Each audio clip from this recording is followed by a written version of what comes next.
मैं अपनी बात उस ईश्वर के नाम से शुरू करता हूँ जो आपका और मेरा इस सारी सृष्टि का अकेला रचयिता है।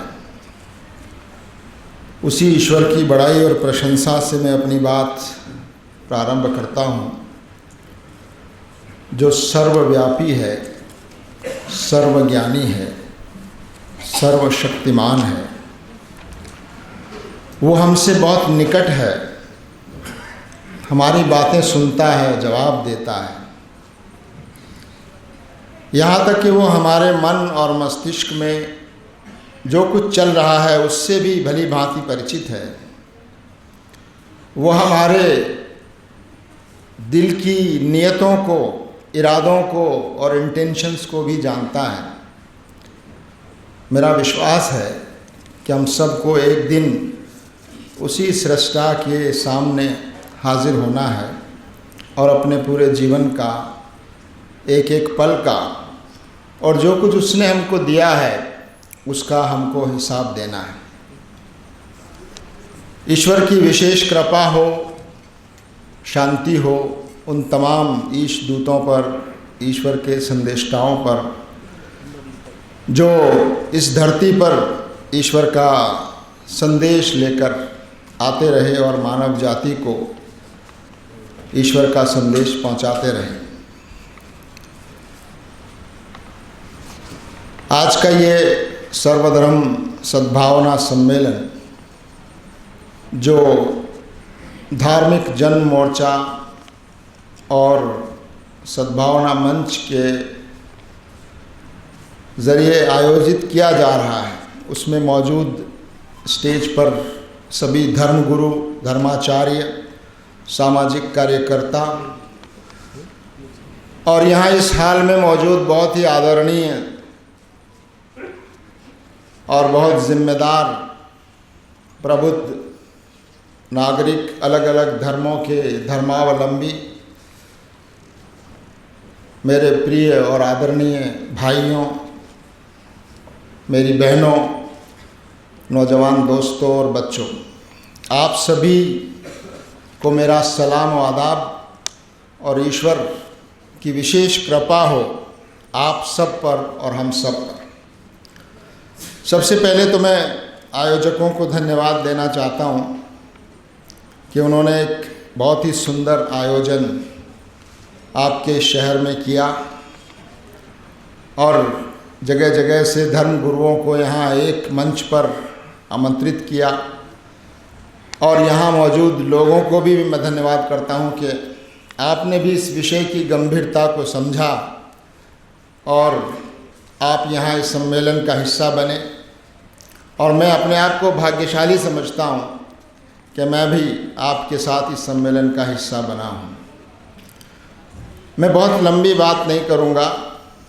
हमारे धर्म गुरुओं ने अपने अपने तरीके से बहुत ही महत्वपूर्ण बातें यहाँ कही हैं और हम जितने लोग यहाँ मौजूद हैं हम सब ये समझते हैं, जानते हैं और इसके लिए कमिटेड भी हैं कि हमारे समाज में आपसी प्रेम, मोहब्बत और भाईचारा, एक दूसरे का सम्मान, इन मूल्यों को मजबूत होना चाहिए और हम अपने तौर पर ऐसा कर भी रहे हैं। असल मसला यहाँ बैठे हुए लोगों का नहीं है। असल मसला ये है कि यहाँ बैठे हुए हम सब लोग समाज में जो कुछ चल रहा है, समाज में जो कुछ कमज़ोरियाँ पैदा हो रही हैं, समाज में जो दूरियाँ पैदा हो रही हैं, समाज में जो एक दूसरे के बीच खाइयों को बढ़ाने की कोशिशें हो रही हैं, वो चिंता की बात है और हम सब का ये दायित्व है, जिम्मेदारी है कि हम उस पर चुप न रहें। अच्छे लोगों का जो बड़ी संख्या में है बुरे लोग या बुराई को फैलाने वाले या नफ़रत फैलाने वाले हमारे नादान लोग, नादान भाई बहन, उनकी संख्या बहुत ज़्यादा नहीं है, लेकिन वो संगठित हैं और हम बड़ी संख्या में अच्छाई को चाहने वाले, प्रेम को फैलाने की कामना रखने वाले, इच्छा रखने वाले लोग अपनी जगह चुप हैं। हमारी ये चुप्पी, हमारा ये खामोश रहना, ये समाज और देश के प्रति बहुत बड़ा अपराध होगा। हमें ये चुप्पी तोड़नी पड़ेगी और हमें समाज में खुलकर सामने आना पड़ेगा और लोगों को ये बताना पड़ेगा कि हमारा समाज, हमारा देश तभी तरक्की कर सकता है, हम दुनिया के लीडर तभी बन सकते हैं जब हम संगठित हों। एक बात जो बड़ी अजीब सी लगती है, आज हमारा एक दूसरे से परिचय, हम एक दूसरे से सीधे परिचय करने के बजाय आज देश में वातावरण ऐसा बना है कि हमारा परिचय एक दूसरे से या तो मीडिया कराता है, एक दूसरे के बारे में हमको मीडिया बताता है, या फिर राजनीतिक लोग बताते हैं, हमारा एक दूसरे से परिचय कराते हैं। और यही सबसे बड़ी बात है कि हम एक दूसरे से सीधा संवाद करें। जमात इस्लामी हिंद का ये प्रयास कि पूरे देश में ऐसे साझा मंच गठित किए जाएं और आप जैसे लोगों को, धर्मगुरुओं को, सामाजिक कार्यकर्ताओं को ऐसे मंच के माध्यम से संगठित किया जाए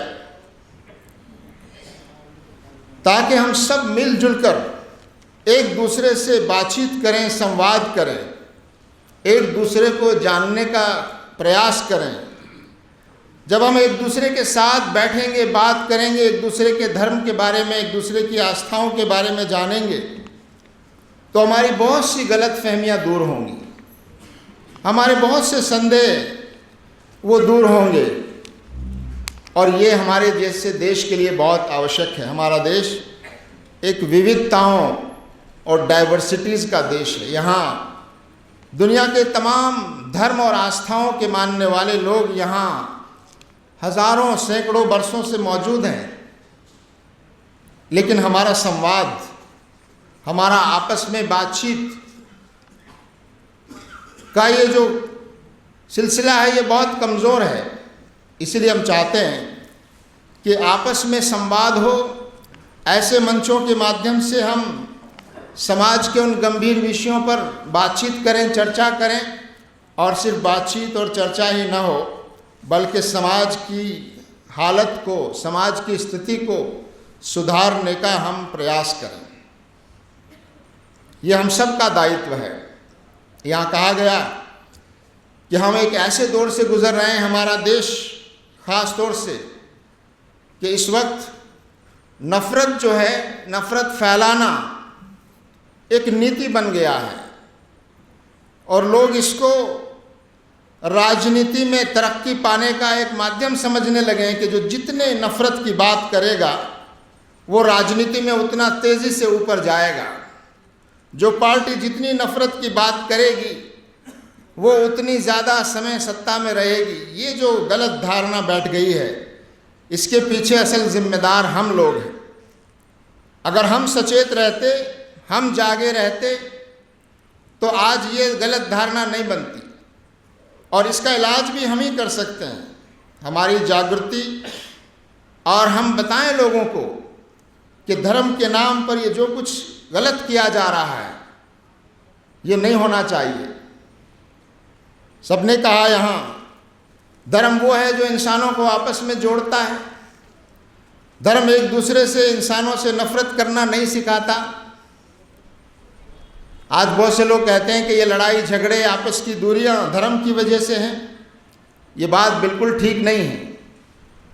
ये झगड़े, ये दूरियां, ये नफ़रत धर्म की वजह से नहीं है, बल्कि सच्चे धर्म से इंसान की दूरी की वजह से और धर्म का दुरुपयोग करने की वजह से अधर्मी लोग धर्म का लबादा और चोला पहनकर धर्म के नाम पर हमारे और आपके बीच में दूरियां पैदा करने की कोशिश करते हैं। इस बात को समझना पड़ेगा और ख़ास तौर से धर्म गुरु जो यहाँ मौजूद हैं और पूरे देश में हम यही संदेश दे रहे हैं कि धर्म गुरुओं को आगे आकर बताना पड़ेगा कि हम राजनीति में धर्म का दुरुपयोग नहीं होने देंगे। हम धर्म का नाम लेकर लोगों को लड़ाने नहीं देंगे। हम धर्म के आधार पर लोगों के बीच में दूरियां पैदा नहीं होने देंगे।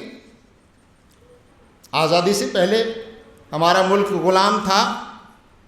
यहाँ सब धर्म मौजूद थे, सब धर्म के मानने वाले मौजूद थे। हम सब ने मिलकर, सब धर्म के लोगों ने मिलकर अपने अपने धर्म पर रहते हुए, अपनी अपनी आस्थाओं पर रहते हुए, अपनी धार्मिक पहचान को सुरक्षित रखते हुए हम सब ने मिलकर इस देश को आज़ाद कराने के लिए कुर्बानियाँ दी, जानें दी, जेलों में गए और सब ने मिलकर इस देश को आज़ाद कराया। ये जो विविधताएं अलग अलग धर्मों की, ये हमारी एकता के बीच में आड़े नहीं आई और हमने देश को आज़ाद कराया। लेकिन आज हम आज़ाद हैं, लेकिन हमारे ही कुछ भाई, हमारे ही कुछ नादान दोस्त अपने स्वार्थों के लिए, राजनीति के लिए, सत्ता के लिए हमारे बीच दूरियां पैदा करने की जो कोशिशें हो रही हैं, इस पर अगर हम सचेत नहीं रहे तो देश का और समाज का नुकसान बहुत ज़्यादा हो जाए। जैसा कि मैंने कहा, धर्म इंसानों को जोड़ता है। धर्म इंसानों के बीच भेदभाव नहीं करता। वो धर्म हो ही नहीं सकता जो इंसानों को छोटा और बड़ा बनाए, जो इंसानों में से कुछ लोगों को अछूत बना दे। वो धर्म कैसे हो सकता है? धर्म वो है जो सबको सम्मान दे। धर्म वो है जो सबकी इज्जत करे। ये बात सही है। ईश्वर ने हमको इस बात की आज़ादी दी है कि हम अपने विवेक से, अपनी अकल से, अपनी बुद्धि से ये तय करें कि हमारे लिए सच्चा रास्ता कौन सा है। सत्य को तलाश करना, सच्चाई को तलाश करना, ये उसने हमको इसकी आज़ादी और स्वतंत्रता दी है। उसकी दी हुई आज़ादी और स्वतंत्रता को कोई छीन नहीं सकता। अगर कोई किसी पर अपनी आस्था थोपना चाहे, कोई किसी पर अपना धर्म थोपना चाहे, तो ये बात बहुत बड़ा अन्याय होगा। ये कोई भी, चाहे आप अपने आप को सही मानते हों, और सही मानकर ही लोग अपने धर्म का आचरण करते हैं, ये सबको अधिकार है। लेकिन किसी पर अपनी बात थोपने का और किसी को अपनी बात ताकत के ज़रिए मनवाने का या किसी से अपनी धर्म और आस्था को संख्या के बल पर मनवाने का, ये जो अन्याय अगर होगा तो इस देश में, समाज में शांति नहीं रहेगी। शांति हम सब चाहते हैं, कौन नहीं चाहता शांति? लेकिन शांति, स्थायी शांति तभी हो सकती है जब समाज में न्याय हो। समाज में न्याय के बिना शांति नहीं हो सकती। इसलिए अगर हम स्थायी शांति चाहते हैं तो बातों से बैठकर कुछ अच्छी बातें करने से शांति नहीं होगी। हम अपनी अपनी जगह पर न्याय पर कायम रहें, किसी के साथ अन्याय न होने दें। किसी का हक छीना जाए तो उसका हक दिलवाने की कोशिश करें। किसी को नीचा करने की कोशिश की जाए तो हम उसको सम्मान दें। और हमारे संविधान ने हमको ये बात दी है, और उसमें जो 4 बेसिक वैल्यू जिनका जिक्र यहाँ किया गया, समानता, स्वतंत्रता, न्याय और आपसी प्रेम और भाईचारा, ये स्वतंत्रता जो दी गई है संविधान में, इसलिए दी गई कि हर आदमी अपनी इच्छा में स्वतंत्र है कि वो अपनी पसंद से अपना रास्ता चुने।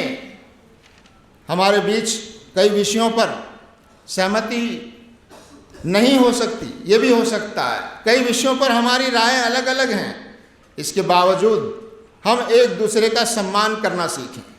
आप अपनी राय पर रहें, आप अपनी आस्था पर रहें, आप अपनी आस्था के मुताबिक अमल करें, और हम एक दूसरे को अपनी आस्थाओं का परिचय भी कराते रहें। हम एक दूसरे को अपनी आस्थाओं और अपने अपने धर्म के बारे में लोगों को बताते भी रहें ताकि एक दूसरे के बारे में हम अच्छी तरह जान लें, समझ लें। लेकिन जिन चीज़ों पर सहमति ना हो उस पर भी हम लोगों का सम्मान करें। जो असहमति रखने का अधिकार भी ये एक